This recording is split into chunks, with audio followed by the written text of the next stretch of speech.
강의 다시 이어가겠습니다.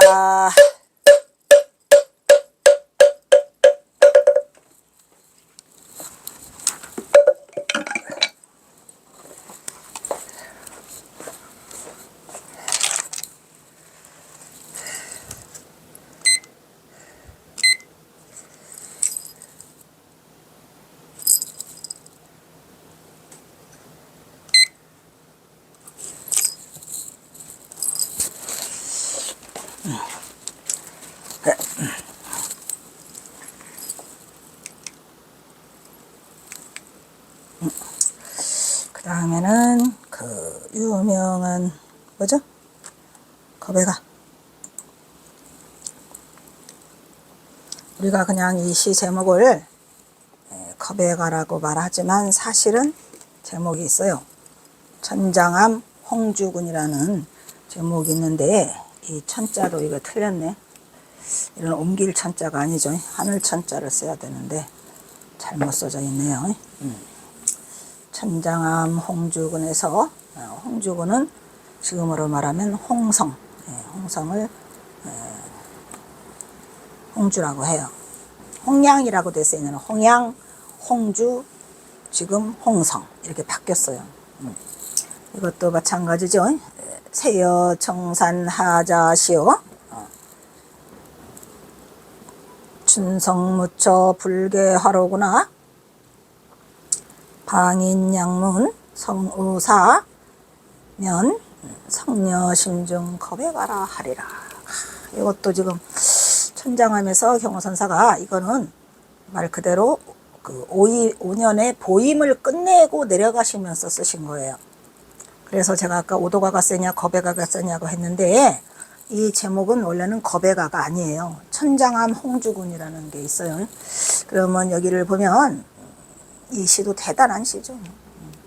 세여 청산하자시오 세상과 더불어 청산. 여기서 세상이라고 하는 것은 속세를 말하는 거죠. 청산은 청산은 뭐예요? 세속을 떠난 승속이겠죠, 말 그대로. 그러니까 세속과 승속 이란 말이에요. 속세와 청산. 우리가 왜 저기 말하잖아요. 청산을 또 승속이라고 말하는 이유 중에 하나가 있죠. 왜 청산을 우리가 승속이라고 말하는가요? 세속과 승속은 같은가 다른가? 지금 이거를 경호선사가 말하고 있는 거예요. 여러분이 한번 대답을 해보세요. 네? 여러분이 세속과 무문인하고 뭐 인외자가 써놨나? 무문인하고 월인하고가 뭐가 더 세? 무문인과 월인은 뭐가 더 세더라?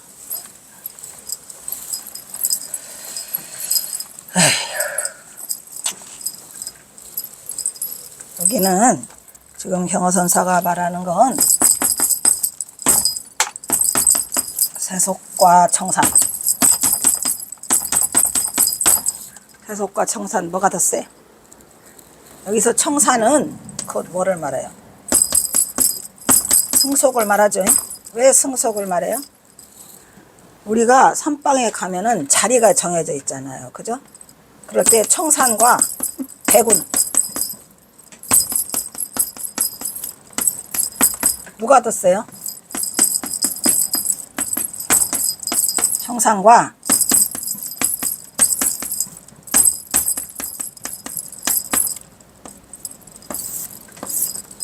백운 중에 누가 더 세요?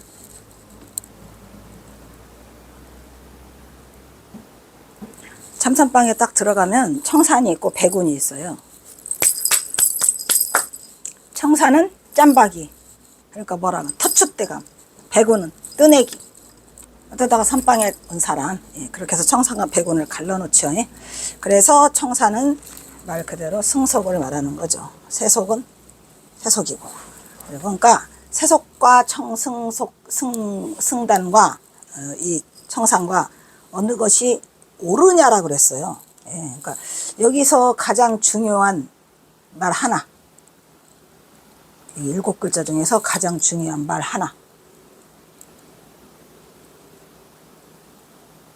그런데 경어선사가 뭐들라고 이거 천장암 이제 이게 뭐 그 달바가지 주장자 뭐 이거 다 태우시고 마지막으로 하산하실 때 1885년 5월이에요. 그게 1885년 5월에 경어선사는 저자로 하산합니다.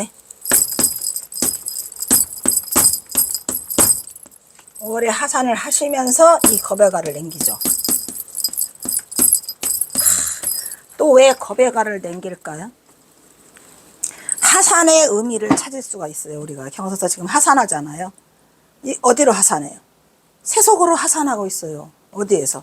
청산에서. 그러면서 세속과 청산이 어느 것이 옳은가 그랬거든요. 자, 여기서 이 시자는 아까 말씀드린 것 중에서 제가 제일 중요해하는 거 중요하죠? 이거 생각나세요? 안 냉나면 말고 나도 안 해.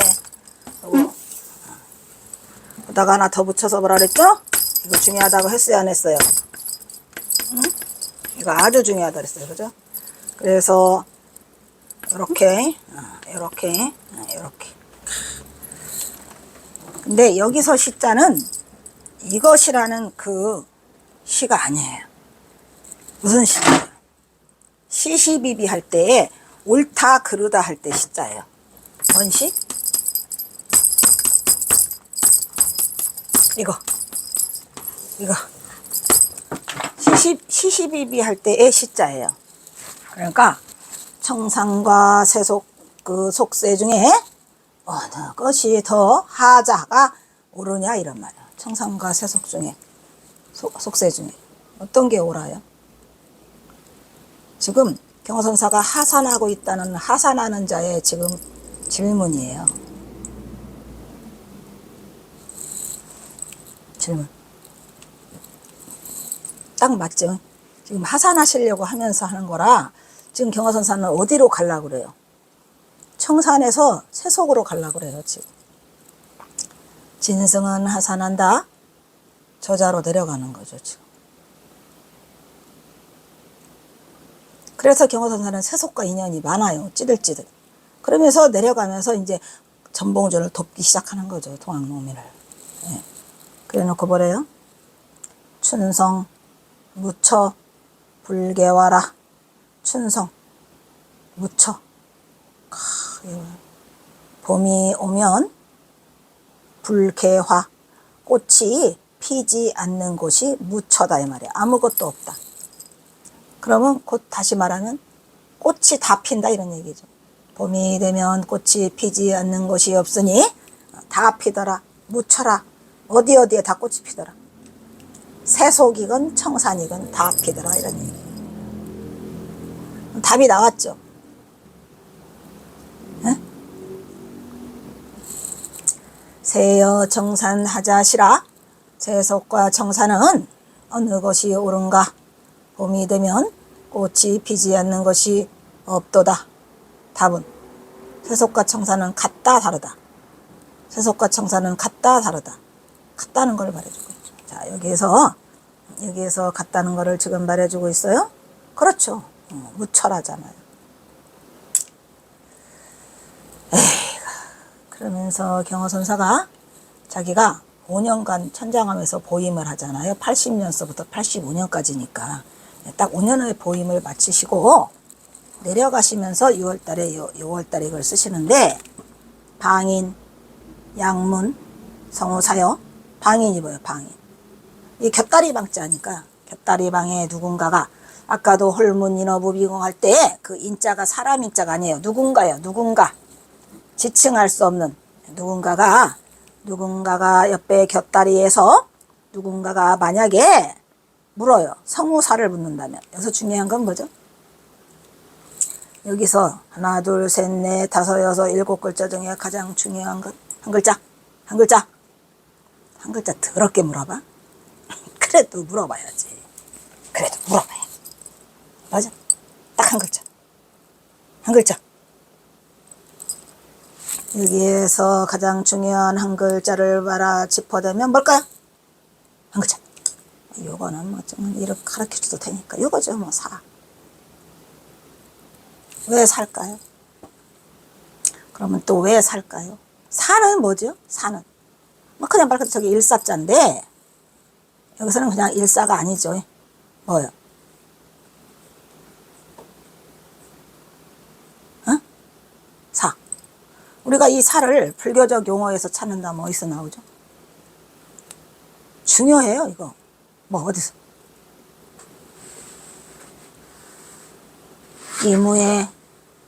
이무에, 사무에, 이사무에, 사사무에야? 에이, 이 사라는 건 깜냥이에요. 자기 깜냥. 자기 보따리. 그래서 이무에, 사무에, 이사무에, 타사무에 다 무해가 돼야 돼. 그게 경어요? 그게 경어지. 에이?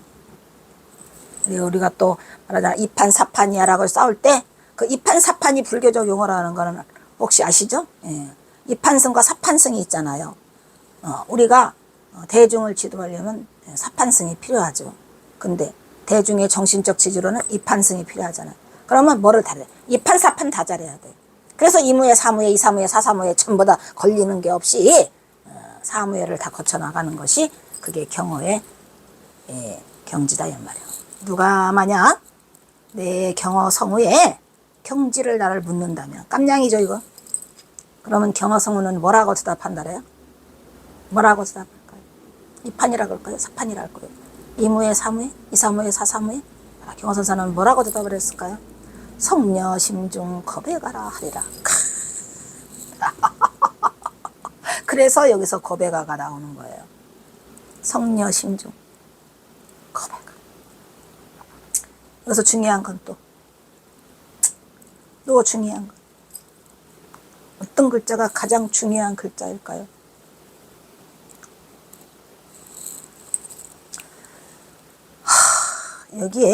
여기에 중도가 혹시 들어있나요?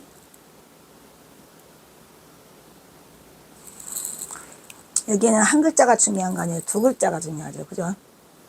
응? 봐. 이 성녀라는 말은 선어예요. 그럼 성녀 말고 다른 말. 성녀 말고. 혹시 성남이라고 하면 안 되나? 여기다가 성녀 말고 성남.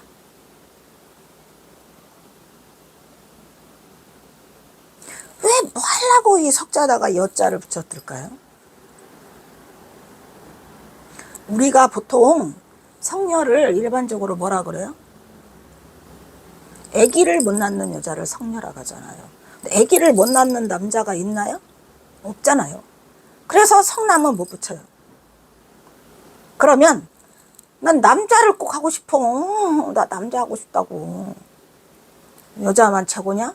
남자도 최고다. 나 선어를 만들고 싶다. 그럼 뭐라 해야 돼? 석인 있잖아요. 석인. 돌장승. 그러니까 성녀는 여기다가 성남은 없고 성남은 뭐야? 석인. 석인.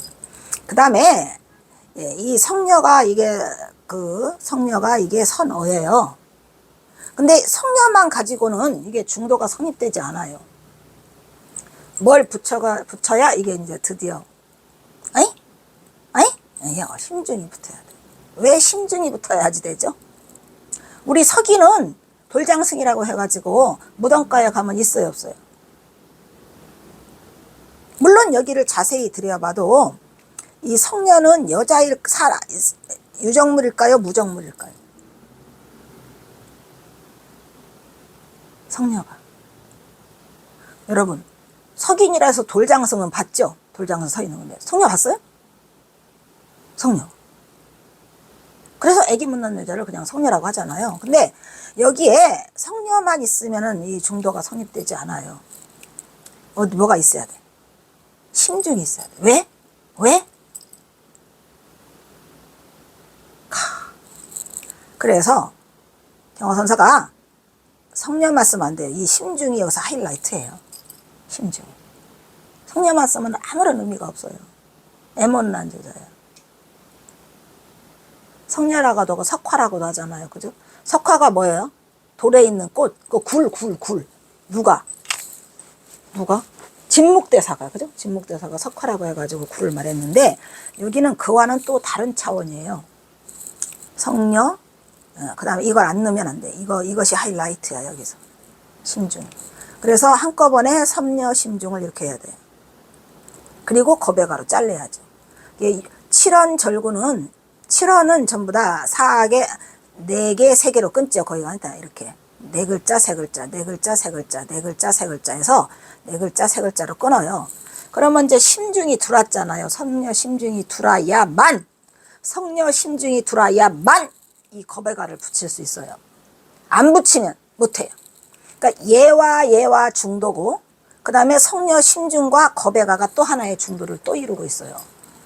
항상 이 칠원 절구나 칠원 율시는 항상 그래요. 근데 이 거베가는 어디다 붙이는 거예요? 거베가는 겉밖에 노래. 즉 겉밖에 노래라는 얘기는 노래라는 거요, 아니라는 거요? 왜 가? 노래라는 거요, 아니라는 거요? 에?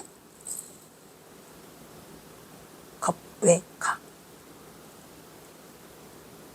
우리가 이 거베가 뭐죠? 거베. 이 거베는 무한이에요, 유한이에요?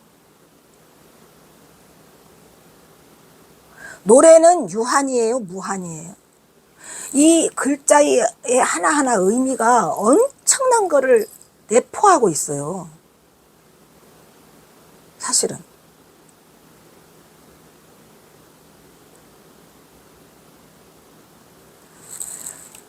그래서 이 성녀심중 거베가라 하는 것은 여기에 말하면은 36대법에 속하고요. 그 다음에 상과 법문은 구저수지. 그리고 어디서 드러나죠? 그 대우가 임재가 대우를 팍 한 거. 이거 뭐예요? 그래서 이 경허선사가 천장암에서 이 시를 마치고 내려가시는데, 이거 자기의 성우사를, 내 깜냥을 말한다면, 내가 깨달음의 경지를 내가 말한다면 이 7글자로 끝내요. 멋있어요? 무지하게 멋있어. 도대체 7글자로 내가 깨쳤네, 안 깨쳤네? 내가 어느 경지에 도달했네? 내가 뭐 했나? 내 깜냥은 뭐니? 경허사의 깜냥. 이거 하기가 쉽지 않거든요. 근데 여기에서 다 드러나 버렸어요. 만약에 여기에서 좀 빼고 싶다, 한 글자 좀 빼고 싶다, 한 글자 좀 빼고 싶다, 빼면 탈락이에요. 여기서는 한 글자도 빼면 안 돼요. 왜냐? 성녀만 있으면 아무 의미가 없어요. 얘가 필요하죠? 그러면 성녀 심중만 있으면 아무 필요가 없어요. 얘가 필요해요. 왜 그럴까요? 거베가는 노래일까요, 아닐까요? 이게 엄청난 말을 드러내고 있고요. 이 속에 중도가 다 들어있어요. 몇 개가 들어있어요. 중도가 4개가 들어있어요. 4개가. 뭐와 우리가 중도라고 하는 것은 대꾸가 있어야 되죠. 대꾸가. 가전연하, 이것이 있으면 저것이 일어나고, 이것이 사라지면 저것이 사라진다 그랬더니 항상 뭐가 대꾸가 있어야 돼요. 그래서 36대법이지요. 대법. 36대법. 왜 육조 해능이 제자들을 모아놓고 저거를 유촉분으로, 너희들이 내가 죽으면 나중에 각지 한 지방을 차지해서 너희들이 대가를 이루고 중생들을 제도하게 될 것이다. 그러면 이렇게 제도해라가 이게 상과 법문과 36대법이에요. 어떻게 보면 유언이죠. 우리가 일생을 다 살고 남을 때 맨 마지막에 남기는 게 중요하죠. 유언. 아주 중요해서 남기는 말인데, 육조 해능의 유언은 삼과 법문과 36대법으로 지도를 하라 그랬어요. 그게 왜 중요한가를 알아야죠. 적어도. 육조 해능이 삼과 법문과 36대법을 내린 거는 깨달은 자들, 자기 제자들 있잖아요. 그 제자들한테 모아놓고 저거를 했지만, 그냥 우리도 깨달은 경험자라고 생각해. 나도. 내가 경험하고 경험가 나니까. 그러면 내가 만약에 깨달았다고 하면 나는 어떻게 지도할 것인가? 저걸로 지도를 해야 돼요. 그럼 여기를 한번 해봐. 여기를. 내가 제자를 지도하고 싶어요. 어떻게? 이 성녀 심중 겁에가는 삼과 법문일까요? 36대법일까요? 네? 지도가 삼과 법문과 36대법 어떤 걸까요? 만약에 그것도 모른다. 지금 내려가. 저 아래 가서 경어집하고 경어선시 듣고 오세요. 거기에 이미 답을 다 말해줬어요. 그냥 아주 찌질이 짜잘이 다 말해줬어. 지금은 말해주기 싫어. 어쨌든 성녀 심중 겁에가가 이 천장함에서 이 시중에서는 가장 중요한 하이라이트고, 재밌잖아요. 내가 성우의 나에게 누가 나에게 성우의 경지를 내가 묻는다면 내가 이렇게 말해주겠다 이러면 성녀 심중 겁에가라 가장 중요한 말이죠. 성녀 심중 겁에가. 아이고 힘들어. 빨리 가야 돼. 자, 그 다음에 경어는 천장함에서 6년의 보임을 바치고 겁에가를 부르면서 세속으로 내려오니 이때가 바로 20년간 1885년 그 5월이더라 이런 얘기죠. 이때부터 20년간을 호서 일대에서 제방에서 선풍을 진작시키고 1899년에 드디어 98년인데 이건 99년 맞다. 1898년에는 오성월 범어사 주지로부터 경어선사가 서산 도석사 그 목련장에서 어린 용들을 기르고 있는데 5월달에 왔죠. 그래가지고 하한거에 조실로 초대를 하게 되죠. 그래서 하한거 조실을 마치고 찍고 한 그것이 바로 저 사진이에요. 이 사진. 그래서 1899년 범어사가 경험한 수선사를 계명함에다가 수선사를 만드는 거는 1899년이에요. 1898년은 범어사에 가니까 이미 선원이 개설돼 있어요. 그리고 그 다음에 1899년에는 계명함에 가서 계명선사를 만들어줘요. 계명선사를. 그 다음에 1900년에는 해인사로 넘어가서 해인사 수성결사를 또 하시고, 그 다음에 영남과 호남 등에 걸쳐서 경어선사가 가시는 곳마다 선방을 열어가지고 무려 180개의 크고 작은 선방을 경어선사가 개선하더라 이런 얘기죠.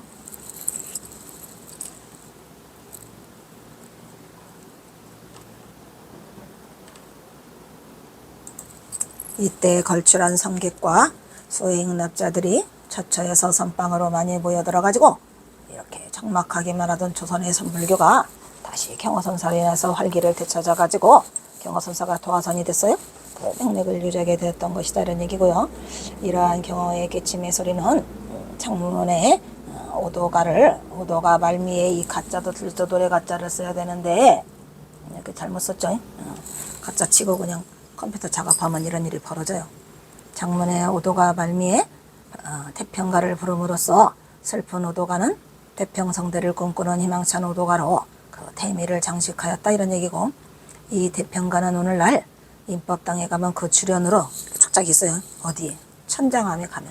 그래서 135년 전에 경어선사의 숨결을 고스란히 느낄 수 있는 법음으로 우리에게 전하고 있더라 이런 얘기요. 그 다음에 9번째, 지금 천장함 선찰술래에 이렇게 많이 돼 있어요. 왜냐? 천장함 엄청 많죠. 경어선사에 관한 일화가. 자, 천장함에 가면 9번째로 원성문이 있죠. 원성문을 또 가만히 들여다보면 원만이 성취되었노라. 그래서 보임이더라. 내가 여기서 그 깨닫고 대도를 1879년 11월 15일 날 동학사 조실방에서 대호를 성취하시고 원만히 모든 것을 다시 이룬 곳이 어디더라? 보임 장양을 이룬 곳이 원성문이다 이런 얘기죠. 그래서 작은 방에서 도인나다. 작으면 얼마나 작아? 한 평도 안 돼. 경어선사가 수행한 인법단의 공안간 옆에는 그 유명한 쪽방으로 깨달음을 원망이 성취를 방이라고 작은 현판이 붙어 있어요. 그런데 어떤 사람 또 이상하게 그걸 원구문이라고, 원구문 같은 소리하고. 경어선사는 대호 이후에도 한결같이 무섭게 용맹정진을 하기 시작해서 1880년 천정함에 온 다음에, 그러니까 1880년 2월, 정확하게 2월 초, 그 다음에 다음에 1881년 6월, 까지 1년 동안 식사와 용변 외에는 6월달에 뭐하니까 오도가를 부르니까 6월 연암산 아랫길에 일 없는 경화가 태평가를 부른다 해가지고 6월달에 오도가를 발표하시죠. 장좌불화로 바위처럼 앉아서 미동도 하지 않은 채로 혹독한 수행을 이어갔습니다.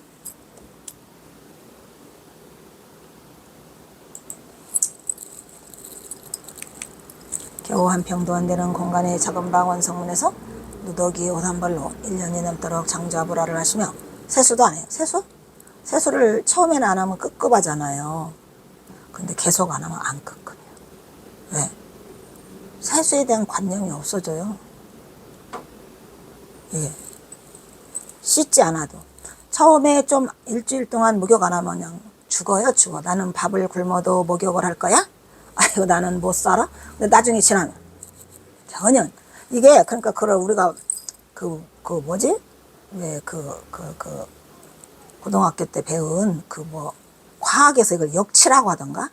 역치라고 해가지고, 어느 정도까지는 못 견디는데, 나중에는 수능을 하게 돼요, 그냥 거기에. 그리고, 이 수행을 하는 자는 그런 걸 느낄 수 없어요.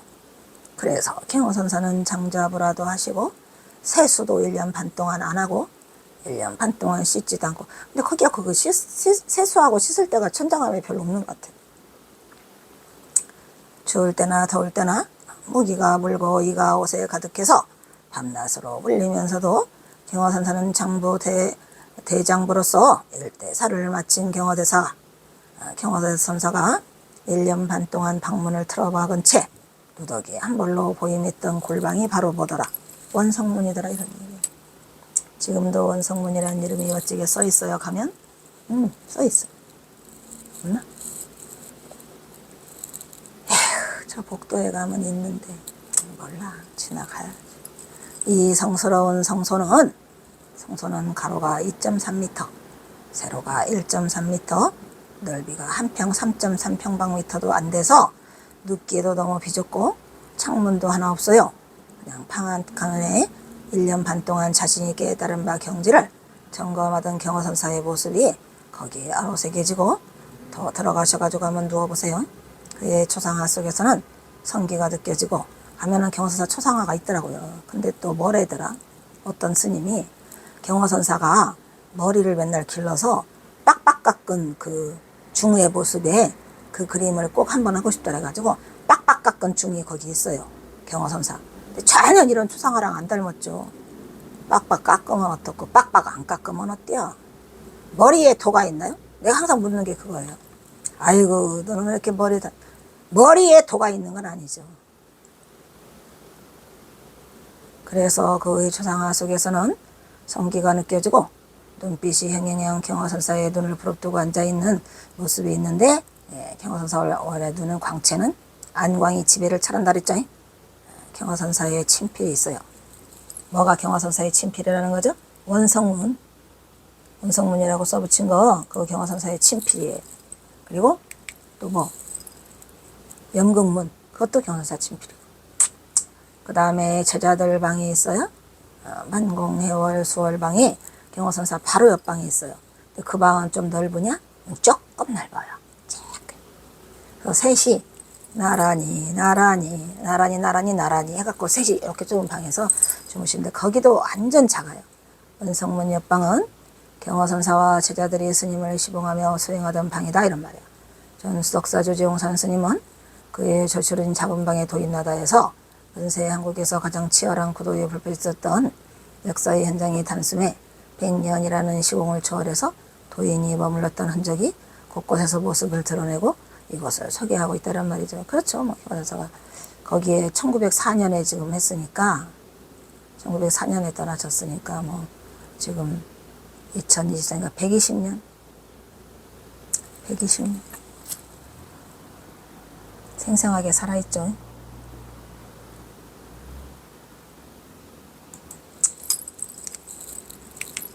가부좌를 틀고 앉아있는 장좌불화 하던 작은 방 원성문과 제자들이 기거하면서 스승의 일거수 일투족을 그대로 배우면서 경호의 가르침을 따라 훗날 한국 불교계의 버팀목으로서 대선사로서 탄생하게 되는 진원지가 바로 거기입니다. 경호선사가 법을 구했던 방 바로 옆방이 이들이 대변하고 있는 원성문과 거의 다름없는 비좁은 쪽방이에요. 성인 셋이 눕기에도 벅차요. 그래도 잘 벌고 잘 살고 거기서 행복한 시간을 보내지요. 한솥밥 먹으면 한 형제야. 그래서 한솥밥을 같이 먹어요. 몇 년간. 횟수로는 만 3년인데 따로따로 오기는 5년이죠. 그래서 수월 스님은 그때 당시에 28세, 해월 스님은 24세, 만공이 14세 때에 다 오게 돼요. 아까 말했죠. 수월 스님은 1881년, 그 다음에 해월 스님은 1883년, 만공 스님은 1882년. 그래서 해월 스님이 마지막으로 합류를 하게 된다, 이런 얘기예요. 경화선사가 깨달음을 얻은 뒤 2년 뒤에 수월 스님이 와요. 그러니까 81년이라 아까 제가 그랬죠. 79년에 경화선사가 대도를 성취하고 80년, 81년에 수월 스님이 오죠. 천장암에서 출가하게 되고, 그 이듬해 동학사에서 공부하던 82년에 만공 스님이 와. 그 다음에 83년에 정예사에서 해월 스님이 와서 그 셋이가 다 거기서 모여서 했던 기간은 만 3년. 경화선사의 제자들은 세 달로 불린다.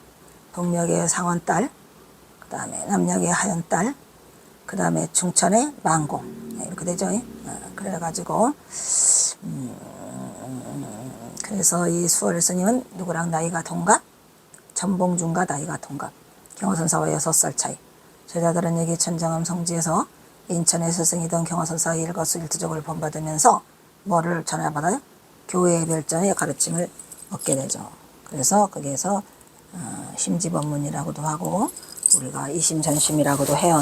그 다음에 이제 천장암에 가면 이게 있어요. 해가 단비도라는 그림이 그려져 있어요. 거기 어디에 그려져 있냐면은 거기 경사 원성문 옆방에 그 제자들 방이 있고 그 다음에 부엌이라고 공양간이 있는데 그 위에 그려져 있어요. 그 위에 벽화로. 천장사 인법당의 외벽에는 재미있는 벽화들이 있는데 눈 오는 날 달마대사가 그의 제자인 해가가 마주 앉는 해가 단비도가 또 있어요. 그래서 해가가 팔뚝을 이렇게 끌어다 받치는 그런 유명한 그림이 있고, 해가의 원래 이름인 신광이죠.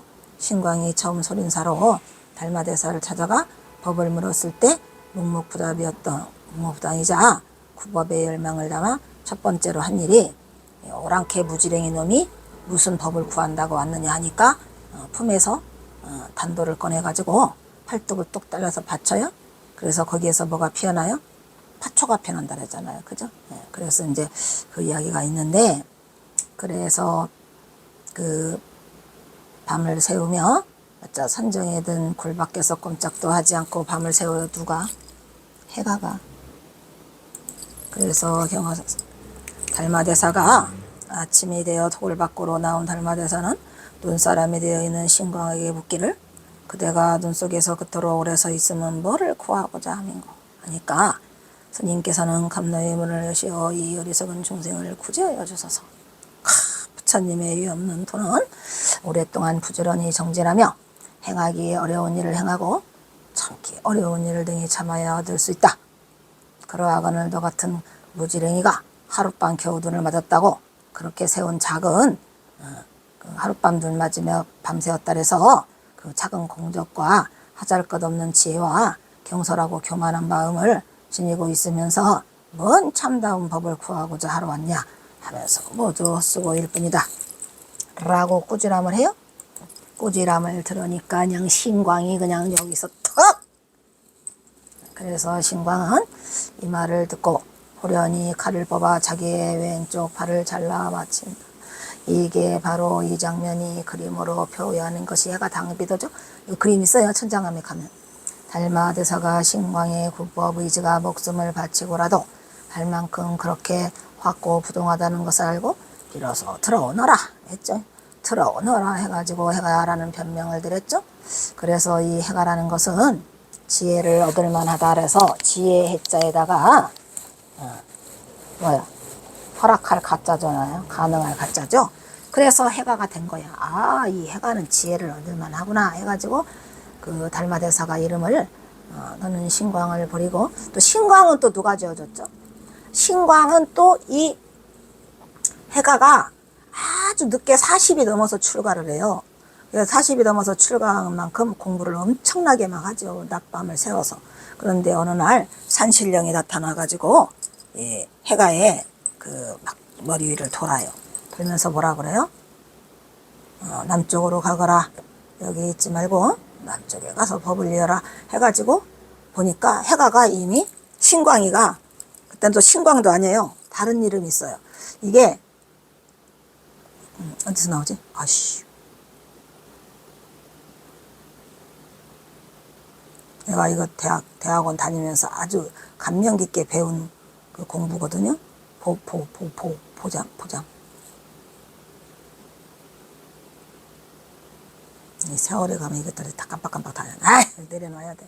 어쨌든 그래가지고 그 해가의 그 스승이 그 신령님이 나타나서 이걸 했다 해가지고 이미 그 해가의 머리 위에 이렇게 육두가 솟아요. 그걸 보고 너는 신광이라고 이름을 쳐갖고 신광이라는 이름을 쳐줘서 신광이라는 이름을 가지고 달마대사를 차려가는데 달마대사가 너는 이제 신광이 안 어울린다 해가 해라 해가지고 지혜를 얻을 만한 가능성이 있다 해서 인가를 한 것이 해가야.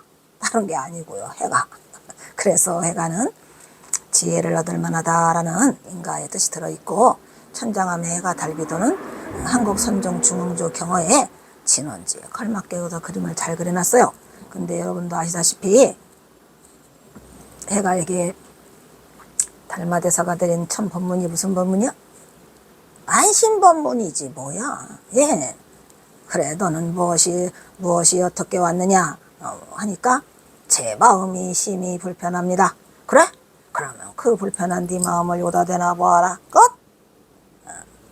그렇게 해서 안심법문이 된 거예요. 그 말을 하는 순간 이미 내 마음이 편안해졌습니다. 그래요? 뭐냐 내 마음이 네 마음이 이미 편안해졌도다. 이래가지고 경어선사가 그 춘장함에 이 해가 단비도가 있어요. 그 다음에 이거 경어 몰매도네 여기서 끊도록 하겠습니다.